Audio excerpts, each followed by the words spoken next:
Bonjour à toutes et à tous, alors je vous retrouve à nouveau pour un tuto d'après nature. L'exercice avec la papaye a eu l'air de vous plaire la dernière fois, en tout cas moi ça m'a beaucoup plu.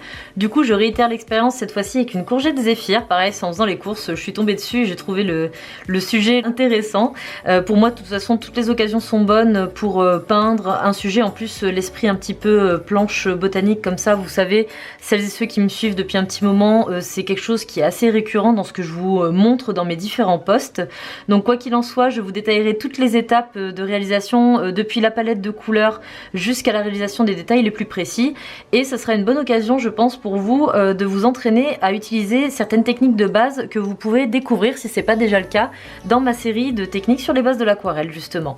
Donc voilà, j'espère que le sujet vous plaît et si jamais ça vous plaît au point de le réaliser, surtout n'hésitez pas à me le partager, que ce soit sur Facebook, sur mon groupe ou sur Instagram. Je me ferai un plaisir de découvrir et de repartager votre réalisation. Alors je vous détaille pas le matériel, je vous montre rapidement ici, mais je vous mettrai le détail dans la description de la vidéo comme d'habitude. Alors pour commencer, je vais préparer quelques couleurs qui me semblent être bonnes, voilà, avant de peindre. Donc là j'ai pas dessiné avant, je vais peindre directement contrairement à la dernière fois. Donc là je fais un mélange de jaune cadmium clair et de jaune Turner. Voilà, pour avoir cette teinte de jaune chaud. Là je mets à part un peu de jaune Turner pour les nuances un peu plus foncées.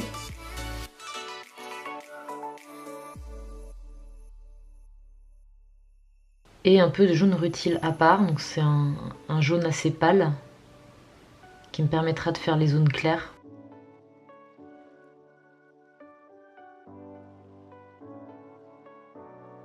Ensuite pour les nuances de vert, je prends mon vert de mai. Avec un peu de vert oxyde de chrome.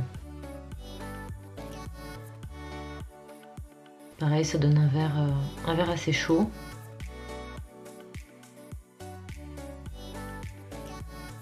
Je l'éclaircis légèrement, je le rends un peu plus pastel avec un peu de jaune rutile. Et j'en mets un petit peu à part que j'éclaircis encore un peu. Pareil, c'est pour faire les nuances de vert plus clair que je mettrai en premier.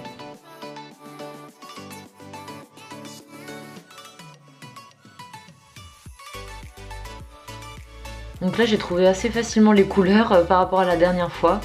Mais bon, parce que à force, on prend l'habitude, on connaît ses couleurs, on observe son sujet. Là je prends un peu de vert de mai et du jaune rutile pour avoir un vert un peu plus vif. Et de l'or vert transparent pour avoir une teinte un peu plus soutenue.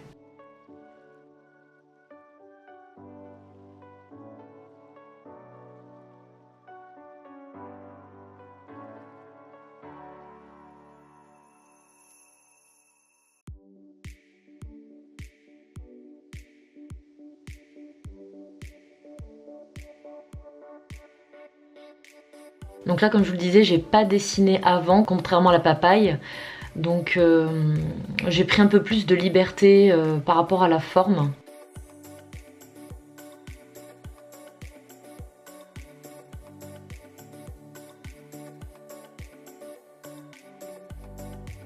Donc je commence à faire un premier lavis assez clair. Je peins un peu au fur et à mesure, je trace un peu les contours avec la pointe de mon pinceau à lavis. Et je remplis par la suite.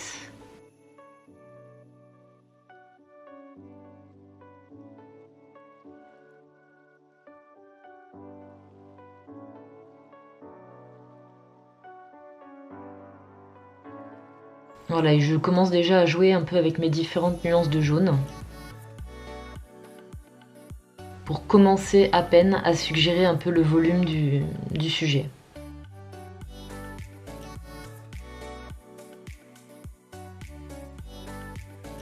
Donc pour la partie basse, je mets pas de jaune, je mets directement une teinte de vert. Que j'aurais pu mettre plus clair d'ailleurs, j'aurais peut-être dû prendre mon vert plus clair, mais bon c'est pas grave. Enfin mon vert plus jaune.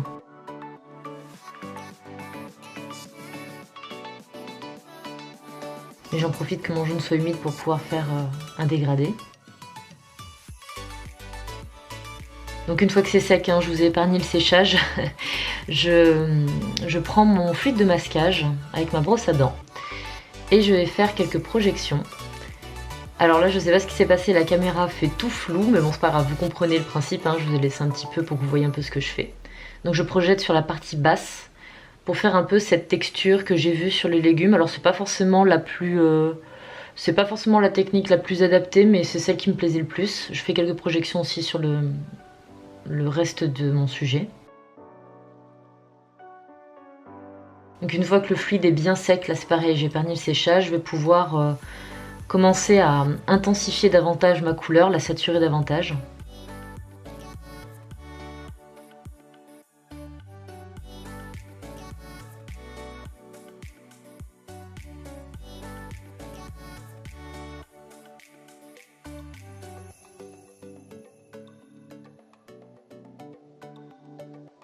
Et je fais un lavis un peu plus humide.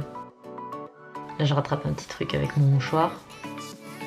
Je mouille un peu plus mon lavis pour pouvoir peindre et créer un peu plus de dégradé, de nuances, de fusion en fait entre la partie basse du légume et le milieu.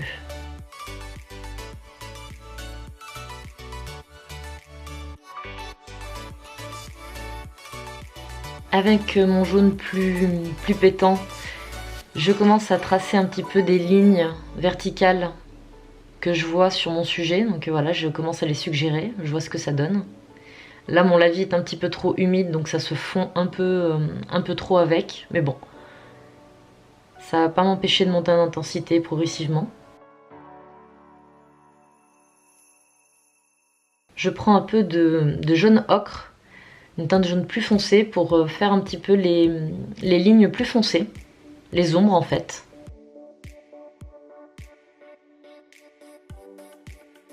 Donc je le fais très légèrement pour commencer.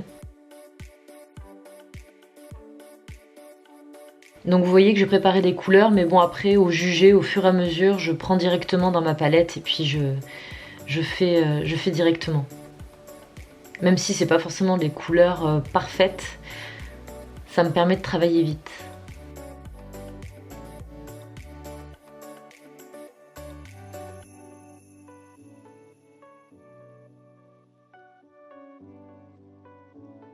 Donc là je travaille dans l'humide, hein, mais j'essaie d'aller un peu vite, même si avec le papier Arches grain fin, franchement on peut prendre son temps. C'est vraiment un super papier.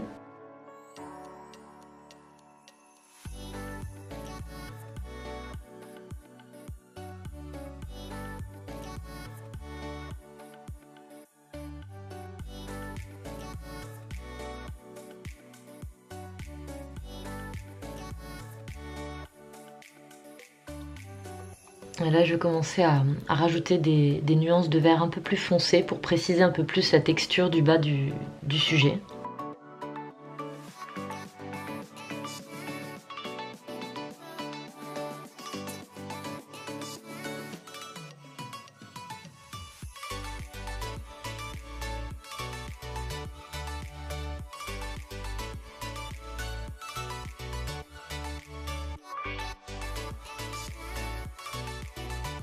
Alors je fais un petit peu moins délimité que sur mon sujet, je préférais que ce soit plus fondu. Ça c'est vraiment une liberté que j'ai prise. Mais voilà, je vous le précise, c'est volontaire de ma part. Je voulais pas trop que la couleur soit trop délimitée entre le vert et le jaune. Donc là je fais un effet d'auréole pour rééclaircir un petit peu une partie de la base de mon légume. Parce que je vois que c'est un petit peu plus jaune.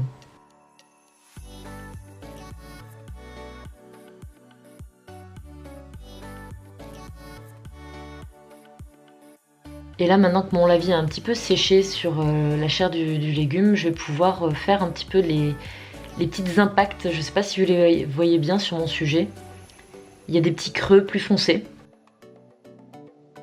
Donc là je prends ma nuance de jaune plus foncé, mon jaune ocre, et je viens avec la pointe de mon pinceau frotter un petit peu la couleur en dessous et faire les formes.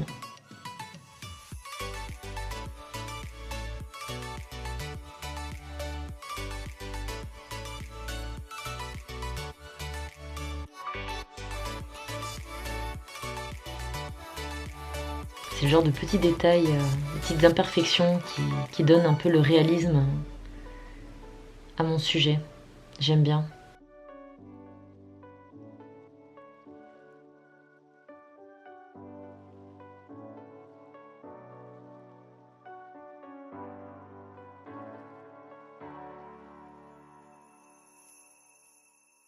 Donc vous voyez, je frotte pour rééclaircir, donc c'est comme du retrait en fait.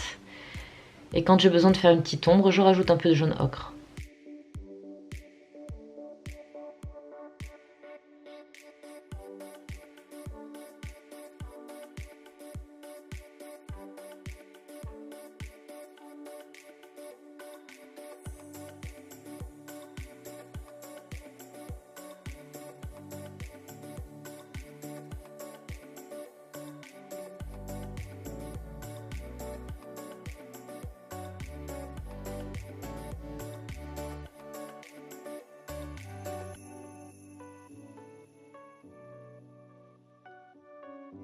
Donc vous voyez, ça me prend un petit peu de temps. Parfois j'éponge mon pinceau, parfois je fais du retrait avec le mouchoir. Donc là pareil, le séchage est bon. Donc faut bien vérifier avant d'enlever le fluide de masquage. Et là je peux retirer. Donc là je trouve que la base, ce que j'ai fait sur la base est un peu trop clair, on voit un peu trop de blanc. Donc je vais venir le retravailler par la suite. Mais avant ça, je vais préciser un petit peu l'ombre sur le côté de mon sujet. Et quelques détails.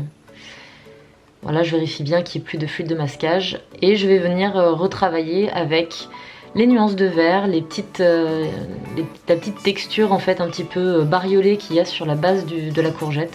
Elle est un petit peu zébrée. Mais je ne veux pas non plus recouvrir ce que j'ai fait avec mon fluide de masquage.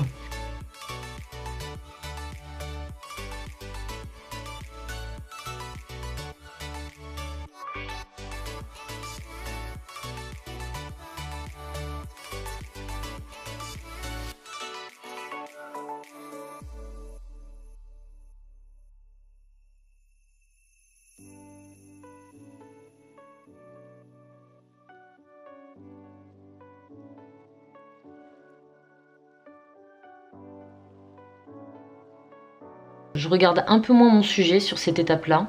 Je fais un peu à mon idée. D'ailleurs, en parlant du fluide de masquage, vous pouvez vous en passer. Hein. Franchement, moi j'ai fait ça comme ça. Je me suis dit que ça pourrait rajouter de la texture. Mais bon, du coup, on s'éloigne un petit peu du sujet. Après, moi, ça me plaît bien. C'est aussi pour ça que je voulais laisser. Hein. Ça fait partie des choix que j'ai fait. Mais vous pouvez tout à fait faire un premier lavis vert clair et puis juste venir zébrer par-dessus avec un vert plus foncé. Ça, faut pas hésiter à le faire, hein. C'est bien d'avoir une base, mais si vous voulez prendre des libertés, surtout n'hésitez pas.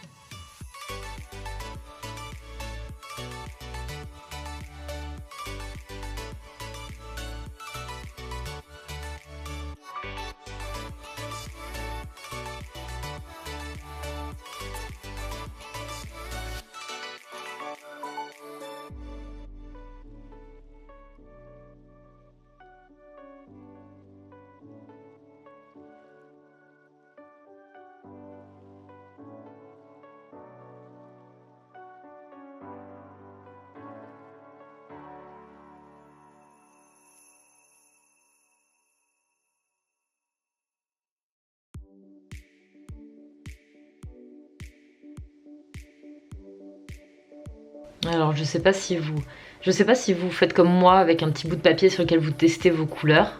N'hésitez pas à me le dire en commentaire d'ailleurs, ça m'intéresse. Savoir si vous faites ça un peu à l'intuition directement ou si vous faites comme moi, vous prenez le temps quand même de tester vos couleurs. Bon là après c'est vrai que je veux donner du réalisme quand même, je me rapproche un petit peu de mon sujet donc je pense que c'est un petit peu nécessaire.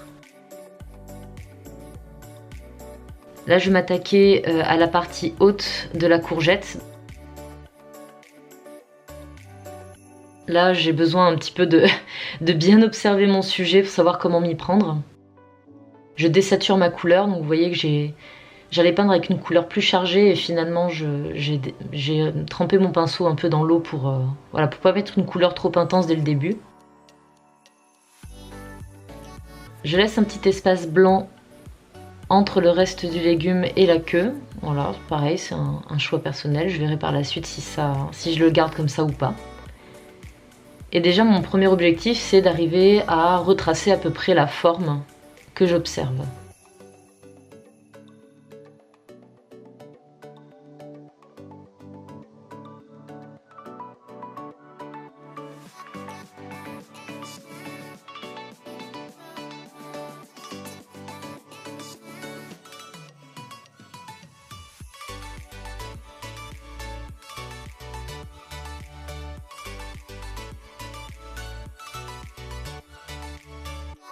Donc là dans l'humide, voilà, je monte petit à petit en intensité, tout en conservant la base de la queue le plus clair possible. Donc avec mon pinceau, quand ça déborde un peu trop, que ça se répand un peu trop, j'absorbe en fait le surplus d'eau. J'efface en fait la couleur.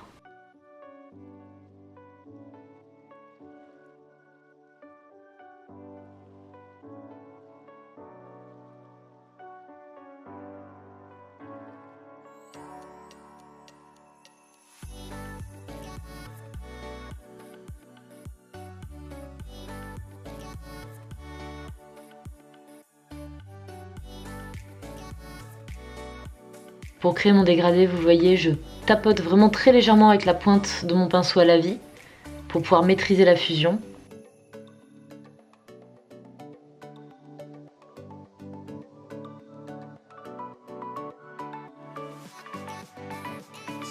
Et au fur et à mesure que mon papier sèche, je vais pouvoir repigmenter petit à petit, sans que la couleur s'étale de trop.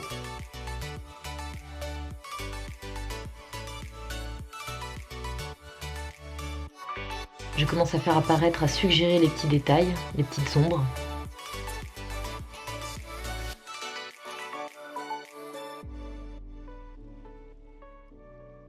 Et maintenant que mon papier est quasiment sec, je vais pouvoir tracer les lignes qui sont un peu plus démarquées, un peu plus nettes.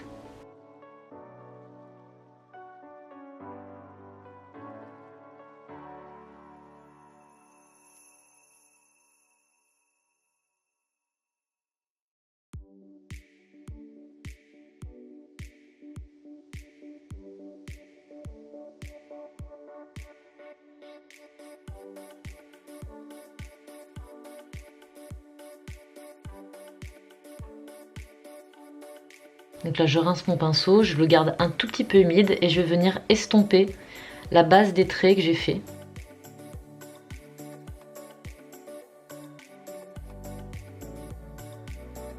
Voilà, pour avoir cet effet très diffus que j'observe sur mon sujet.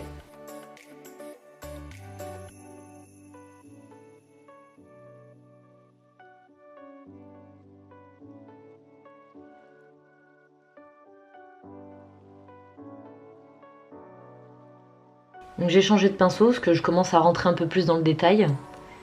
J'ai besoin que les traits soient... de maîtriser un peu plus mon geste et mes lignes. Et je repasse un vert plus foncé encore.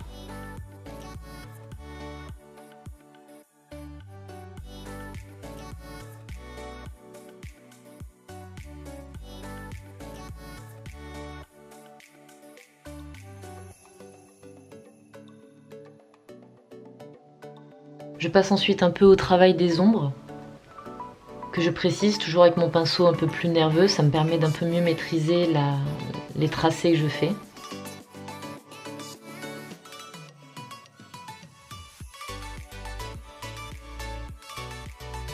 Vous voyez que c'est très léger, hein. J'y vais vraiment petit à petit pour pouvoir maîtriser mes différents effets.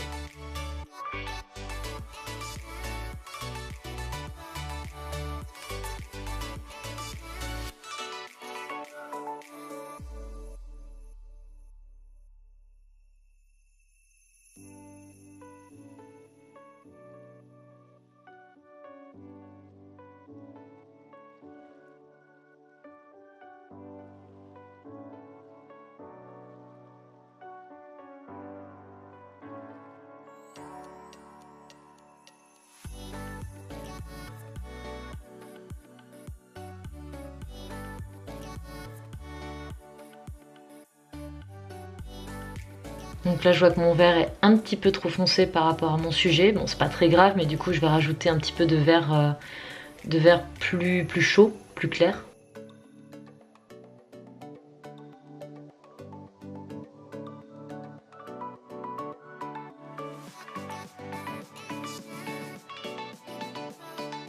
Ça normalement j'aurais dû le faire à la base, en dessous de mon vert foncé, mais bon c'est pas grave.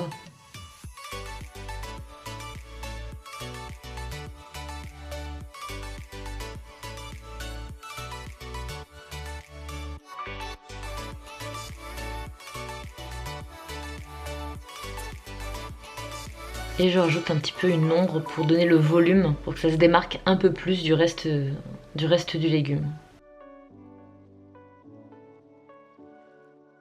Alors une fois que c'est bien sec, je vais faire quelques projections. Je ne sais pas si vous avez vu sur mon sujet, mais en fait il y a quelques petits points verts foncés par-ci, par-là sur le corps du légume. Donc du coup je vais les faire en faisant un gabarit dans mon papier calque.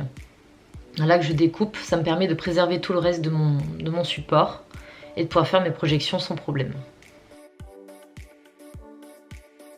Et là avec un pinceau, je fais vraiment, c'est très léger, il n'y en a pas beaucoup.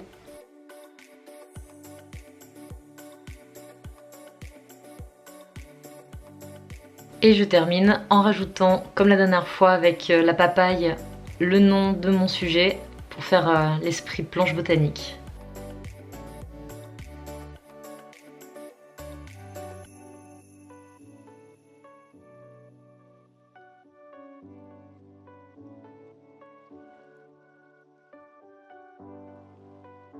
Et voilà, le rendu me plaît vraiment beaucoup.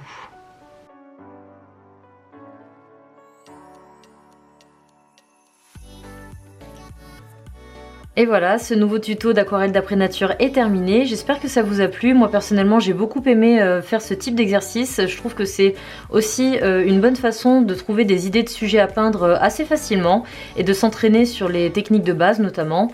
Voilà, donc n'hésitez pas à vous abonner à ma chaîne si ce n'est pas déjà fait, à me poser vos questions en commentaire si vous en avez. Et je vous dis à très bientôt dans une prochaine vidéo.